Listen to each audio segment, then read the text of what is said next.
जय श्री कृष्ण। परमात्मा ने बहुत सारे तरीके बता दिए कि मेरे में अपने मन को लगाओ, पर मन चंचल स्वभाव वाला है। तो इस चंचल स्वभाव वाले मन को भगवान में स्थिर कैसे करें? तो इसके लिए हमारे धर्म ग्रंथ क्या कहते हैं कि इस चंचल मन को भगवान में स्थिर कैसे करें? क्योंकि सभी लोग जब परमात्मा का स्मरण करने बैठते हैं तो बैठेंगे उनकी उपासना में, पर मन से कहीं और चले जाते हैं। तो इसके लिए परमपिता परमात्मा कहते हैं कि सबसे पहले मन को स्थिर करने के लिए आप भगवान की दिव्य विशेषताओं को, उनके नामों को, गुणों को, रूपों को, उनके स्थानों को, लीलाओं को और संतों के द्वारा कही गई बातों को ध्यान का लक्ष्य बनाओ।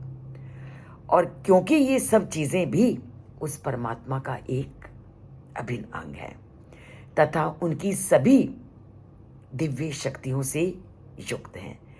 परमात्मा का नाम लेना, उनके गुणों का वर्णन करना, उनकी लीलाओं की चर्चा करना और संतों से उनके बारे में सुनना, ये सभी दिव्य शक्तियों से युक्त है।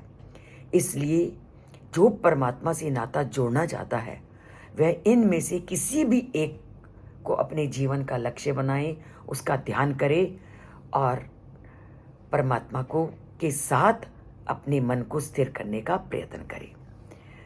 तो भारत में जो अनेक भक्ति की परंपराएं प्रचलित हैं, उन परंपराओं में भगवान के नाम की चिंतन को व्यक्ति आधार बना करके उस परमात्मा के साथ नाता जोड़ सकता है। और रामचरितमानस में तो कहा भी गया है, ब्रह्म राम ते नामू बड़ बड़ दायक बड़ दनी, कि भगवान के साथ नाता जोड़ने से भगवान का नाम लेना उनसे ज़्यादा बड़ा है। तो भगवान के नाम में भगवान के साथ नाता जोड़ने से भी अधिक शक्ति है। भगवान का स्मरण करने के लिए भगवान का नाम लेना एक सरल उपाय है और जिसे हम आसानी से चलते फिरते बैठते और खाते हुए सहजता से ले सकते हैं।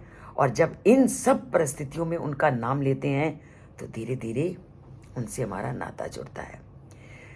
किंतु बहुत सारे जो साधक होते हैं वो मन को वश में करने के लिए केवल नाम लेना उनको पर्याप्त नहीं लगता।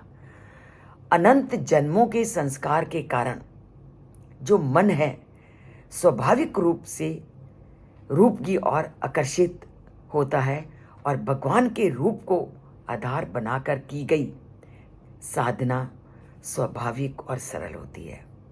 अर्थात जब मंदिर में हम जाते हैं तो भगवान का मूर्ति वाला पक्ष जब हमारे सामने होता है तो परमात्मा के साथ नाता जुड़ना स्वाभाविक है।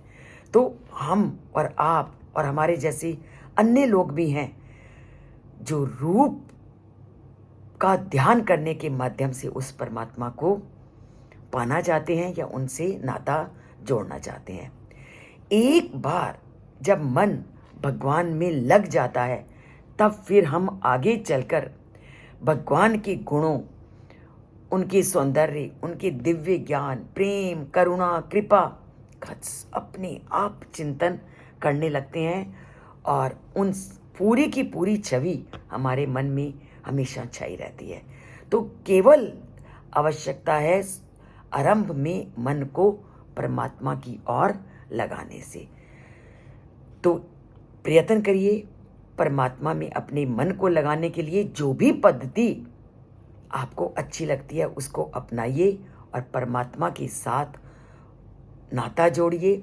चाहे आप उनके रूप सौंदर्य को या उनका गुणगान गा करके या उनकी लीलाओं को सुन करके या संतों के समागम से, जिस भी प्रक्रिया से आप परमात्मा से जुड़ना चाहें, परमात्मा कहते हैं कि आप किसी भी प्रक्रिया से आप मेरे साथ अपना संबंध जोड़ सकते हैं। पर इन सब तथ्यों को जानना है तो चैनल से जुड़ना है। सब्सक्राइब नहीं किया तो सब्सक्राइब करना है और लाइक का बटन दबाना है। बोलते हैं जय श्री कृष्ण, लिखते हैं जय श्री कृष्ण।